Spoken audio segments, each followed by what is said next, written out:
Garden function hall Kosgi road Mahabubnagar booking కొరకు screen పై ఇచ్చిన నెంబర్ కి డయల్ చేసి సంప్రదించగలరు। अस्सलाम वालेकुम नाज़रीन, NH टीवी में आप सभी का इस्तकबाल है। जड़चरला आर के फंक्शन हॉल में मुनक़िदा कांग्रेस पार्टी के अक़लियती इजलास में मेहमान ख़ुसूसी की हैसियत से MP राज्यसभा AICC अक़लियती चेयरमैन इमरान प्रताप गढ़ी ने शिरकत की और मुखातिब करते हुए कहा कि कांग्रेस MLA उम्मीदवार अनिरुद्ध रेड्डी को भारी अक्सरियत से कामयाब करे। इन्होंने BRS व BJP को अपनी शदीद तनकीद का निशाना बनाते हुए कहा कि BRS हमेशा BJP का साथ देते हुए आ रही है, लिहाजा इस बार मुसलमान कांग्रेस को वोट देकर अनिरुद्ध रेड्डी को भारी अक्सरियत से कामयाब करे। इन्होंने मजीद क्या कहा, आइए डालते हैं इस पर एक नज़र। इस मौके पर मोहम्मद असलम इंचार्ज हल्क़े पार्लियामेंट महबूब नगर, मोहम्मद फयाज चेयरमैन ज़िला महबूब नगर कांग्रेस पार्टी अक़लियती सेल, ग़ुलाम गौस रब्बानी, सैयद मिनहाजुद्दीन, ख्वाजा पाशा, अब्दुल क़य्यूम, नसीर, सैयद फ़हद के अलावा दीगर कांग्रेसी क़ायदीन व कारकुनान, मुस्लिम मर्द व ख़वातीन की कसीर तादाद मौजूद थी।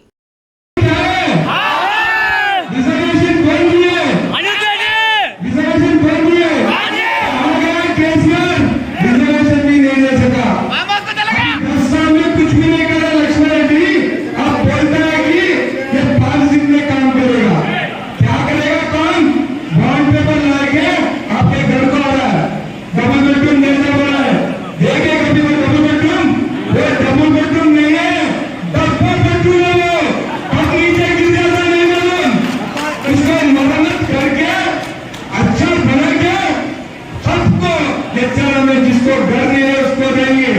उन्होंने क्या बोलते, डबल बेडरूम होने वाले को उसके आदमी को 2 लाख देना कर दे। मैं आपको बोल रहा हूँ मुसलमान भाई बहनों, 1 रुपया किसी को देने का नहीं है। कांग्रेस पार्टी अभी आएगा और आपको काम करेगा, 1 रुपया भी किसी को देने का जरूरत नहीं है। आपका दुआ होना मुझे दुआ देंगे मुझे आप सबका आशीर्वाद हो रहा है। जय कांग्रेस।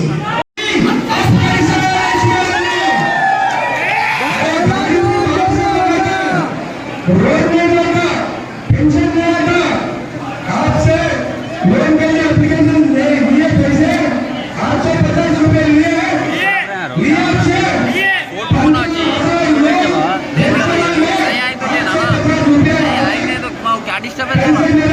लोन के वास्ते 130 करोड़ 1 करोड़ 30 लाख जमा कराया। फिर कितने देने को लोन दिया आपको, कितने देने को लोन देने को दिया, लोन दिए। अरे मुसलमान भाई को धोखा देते आप, मुसलमान बहनों को धोखा देते। अल्लाह की कसम इधर पाकिस्तान आएगा और ईद का भी बनेगा।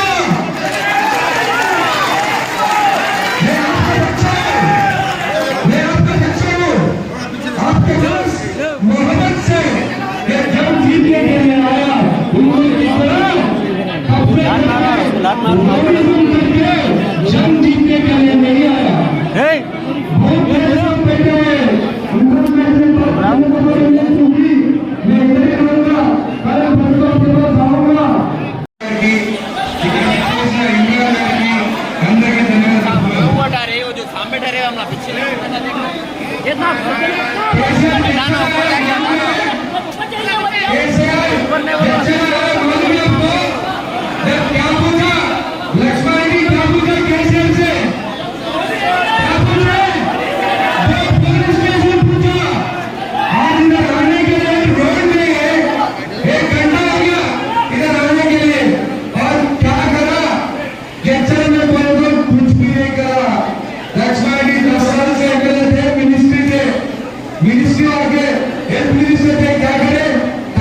किसी का भी लेकर जाओ जमीन में पूरा रेती का माफिया हो रहा है और वो बोल रहे हैं कि चलो भाई सब कुछ करे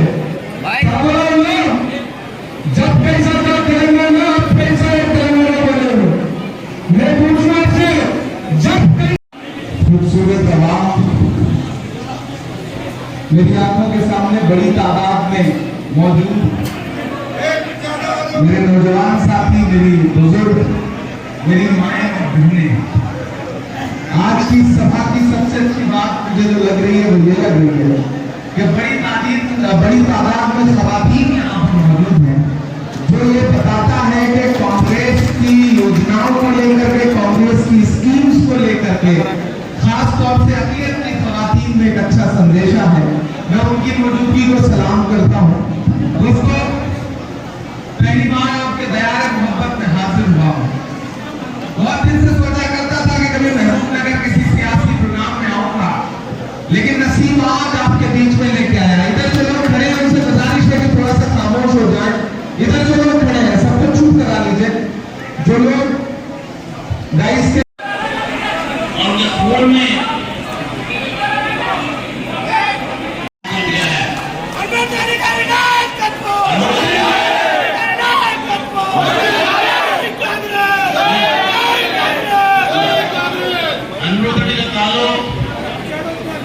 एक अच्छे बड़े उदाहरण से हैं जो मुसलमानों के भाइयों में से है। की तरह शहर में ताबिंदा रहेंगे।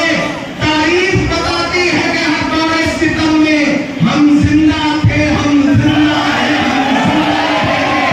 मेरे साथ नारा लगाइए। एक नारा तो इस वक्त पूरे हिंदुस्तान में सबसे ज्यादा गूंज रहा है। जानते हैं क्या है? Bye bye. मैं बाय बाय कहूंगा, आप उनका नाम लीजिएगा। Bye bye, bye bye.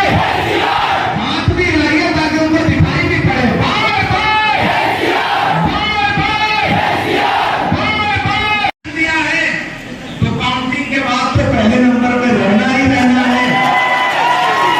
30 को घर से बाहर निकलिए, अनिरुद्ध को वोट दीजिए।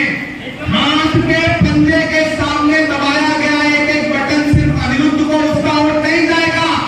राहुल गांधी को जाएगा, प्रियंका गांधी को जाएगा, इमरान प्रतापगढ़ी को जाएगा, अपने घर से बाहर निकलिए। मल्लिकार्जुन खड़गे साहब को ताकत मिलेगी। तेलंगाना में सरकार बनाइए। आप तेलंगाना जिता के दीजिए, हम आपको 2024 में दिल्ली जिता के देंगे। बहुत शुक्रिया, बहुत मोहब्बतें। फिर आपके बीच में आएंगे इंशाल्लाह। पहले जिताइए, फिर शुक्रिया अदा करने के लिए आपके बीच में एक बार फिर बहुत शुक्रिया, बहुत मोहब्बतें। आपको ये लगता है कि केसीआर साहब बहुत सेक्युलर है, तो आप गलतफहमी के शिकार हैं। जब चिल्ला वालों, मैं इस देश की पार्लियामेंट में बैठता हूँ, मैं मेंबर ऑफ पार्लियामेंट हूँ, मैं राज्यसभा में बैठता हूँ। मैंने वहां बैठ के देखा है कि जब भी केसीआर साहब भारतीय जनता पार्टी से, भारतीय जनता पार्टी को, नरेंद्र मोदी को कोई भी जरूरत होती है तो बीआरएस पार्टी पूरी की पूरी जाकर के नरेंद्र मोदी की गोद में बैठ जाती है। ये बात मैं सिर्फ इल्जाम लगाने के लिए नहीं कह रहा हूं। इसी तेलंगाना में आकर के नरेंद्र मोदी ने अपने भाषण में कहा कि केसीआर आए थे मेरे पास, अपने बेटे को चीफ मिनिस्टर बनाने के लिए मुझसे गुजारिश कर रहे थे कि मेरी मदद करिए। कौन कह रहा है? प्राइम मिनिस्टर नरेंद्र मोदी ने आकर के तेलंगाना में ये बात कही। तो मेरे भाइयों, मैं आपसे गुजारिश करने आया हूं, मेरी बहनों, कि कांग्रेस पार्टी इस देश को, इस देश के जमहूरी निजाम को, इस देश के आईन को बचाने की लड़ाई लड़ रही है। ये लड़ाई सिर्फ सरकार बनाने और बिगाड़ने की नहीं है। एक तरफ दिल्ली में वो ताकतें खड़ी हैं जो ये सोचती है कि मुल्क नाथूराम गोडसे की विचारधारा से चलेगा। दूसरी तरफ कहां सोए हैं केसीआर, कहां सोया है चौकीदार। ये हमारा भाई है ना, इसे जिताइए। आज तक सियासी महफिल में आपके बीच में आया लेकिन आप इसे जिताइए। मैं आपसे वादा कर रहा हूं कि जीत के बाद आपका शुक्रिया अदा करने के लिए देश चल रहा एक बार जरूर आऊंगा। और उस बार जब आऊंगा ना तो पूरी रात एक महफिल होगी, मुशायरा होगा, सिर्फ शायरी होगी, सिर्फ शायरी सुनाएंगे आपको। ये मैं आप लोगों से वादा कर रहा हूं। ये हमसे वादा कर रहे हैं कि हम आपको दोबारा आने का मौका जरूर देंगे। आप भी देंगे, मेरी मां बहनों, 30 नवंबर को अपने घर से बाहर निकलिए, एक बार पहल कर लीजिए। आपसे तो छोटी छोटी शिकायतें भी कर रहा हूं। पहली जानते हैं क्या? आप सुबह जब चाय की दुकान में बैठते हैं तो हुकूमत बना देते हैं और बिगाड़ देते हैं चाय पीते पीते। शाम को बिरयानी खा रहे होते हैं तो चीफ मिनिस्टर पलट देते हैं, प्राइम मिनिस्टर भी पलट देते हैं। लेकिन जिस दिन वोट देने जाना होता है उस दिन आपको लगता है कि कौन जाए लाइन में लगने के लिए। नहीं, अपने एक एक वोट की अहमियत समझिए। घर से बाहर निकलिए 30 नवंबर को। मेरी माँ बहनों, आप अहद कर लेना कि घर में जब तक चाय नहीं बनेगी तब तक वोट देकर के वापस नहीं आ जाएंगे। जाइए, बड़ी तादाद में वोट करिए। पहले नंबर पर पहले से ही इनका हाथ के पंजे का निशान वाला बटन है। खुदा ने पहले ही निजाम सही कर दिया है। पहले नंबर बारिश की वजह से चॉपर लैंड नहीं कर सकता था, हेलीकॉप्टर टेक ऑफ नहीं कर सकता था, तो हमें बाई रोड आना पड़ा। इस वजह से थोड़ी सी देरी रही। इधर के लोगों को चुप कराइए, जबरदस्त इधर से शोर कर रहे हैं तो चुप करा दीजिए।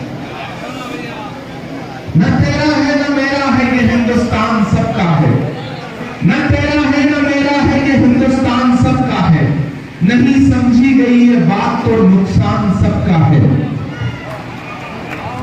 वाह वाह, क्या बात है। जब चलना मानो आने वाली 30 नवंबर को आपको अपने घरों से बाहर निकलना है और तेलंगाना के मुस्तकबिल का फैसला करना है। मैं आपके बीच में ये कहने आया हूं कि ये जो इलेक्शन है ये सिर्फ असेंबली का इलेक्शन नहीं है। मेरी मां बहनों, खास तौर से आपसे मुखातिब होकर के ये बात कह रहा हूं कि आने वाली 30 नवंबर को जब आप वोट देने जाएंगी तो ये मत सोच के जाइएगा कि आप सिर्फ एक एमएलए चुनने जा रहे हैं। आप ये मत समझना कि आप सिर्फ तेलंगाना की सरकार चुनने जा रहे हैं। आपको ये सोच करके अपने घर से निकलना है कि ये तेलंगाना का इलेक्शन नहीं है, बल्कि 2024 का सेमीफाइनल है। पूरे देश की नजरें तेलंगाना के इलेक्शन पर है। एक तरफ वो हुकूमत है जो पिछले 10 साल से आपको सिर्फ और सिर्फ झूठ और जुमले दे रही है। केसीआर साहब को दामन भर भर के आपने पिछले 2 बार में वोट दिया है। उन्होंने आपसे वायदे किए कि आपको 12% रिजर्वेशन देंगे। मिला क्या? मिला क्या? दूसरा उन्होंने वादा क्या किया कि आपको डबल बेडरूम देंगे। उधर केसीआर साहब ने अपना बंगला तो बना लिया, अपने बच्चों का महल तो बना लिया, लेकिन आपको डबल बेडरूम के नाम पे सिर्फ और सिर्फ झूठ और धोखा मिला। आपसे ये कहा कि शादी मुबारक स्कीम में गरीब बच्चियों की शादी के लिए हम पैसा देंगे, लेकिन वो भी बिचौलिए खा गए। वो पैसा असल हकदारों तक नहीं पहुंचा।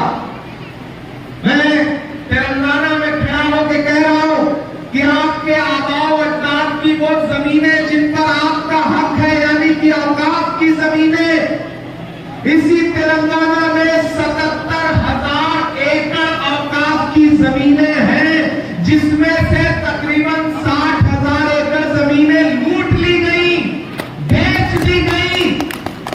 लेकिन जब अक़लियत के लोग केसीआर से मुतालबा करते हैं कि हमारी जमीनें कहां हैं, तो उन जमीनों को जांच कराने के बजाय केसीआर साहब ने औकाफ के दफ्तर में ताला लगवा दिया। वक्त बोर्ड के जितने पेपर थे उनको न जाने कहां ले जाकर के रख दिया, ताकि आप अपनी जमीनों की पड़ताल न कर सके, जांच न कर सके। हमारे चैनल को लाइक कीजिए, शेयर कीजिए और सब्सक्राइब करना ना भूलिए। మహబూబ్ నగర్ పట్టణం కోసిగి రోడ్డులో చాలా విశాలమైన మరియు ఆకర్షణీయంగా కింగ్ గార్డెన్ ఫంక్షన్ హాల్ అందుబాటులోకి వచ్చింది. 2.5 ఎకరాల వెడ్డింగ్ హాల్ మరియు 6 ఎకరాల పార్కింగ్ స్థలం సరసమైన ధరల్లో అందుబాటులో ఉంది. చక్కని అలంకరణలతో అందమైన ఏర్పాట్లు కలిగి కొత్త టపాకాయలతో గుర్తింపు ఉండిపోయేలా విశాలమైన వంటగది, అలాగే ఆధునిక డైనింగ్ హాల్, 5,000 మంది సామర్థ్యం కలిగి మీ సేవలో ఉండడానికి సిబ్బంది సదా మీ సేవలో ఉంటారు. King garden function hall booking లేదా వివరాలు తెలుసుకోవడానికి 9440297989 లేదా 9848085864 సెల్ నెంబర్లకి ఫోన్ చేసి సంప్రదించండి. మనోహరమైన కింగ్ గార్డెన్ ఫంక్షన్ హాల్లోని కొన్ని దృశ్యాలను NH TV4లో వీక్షించవచ్చు.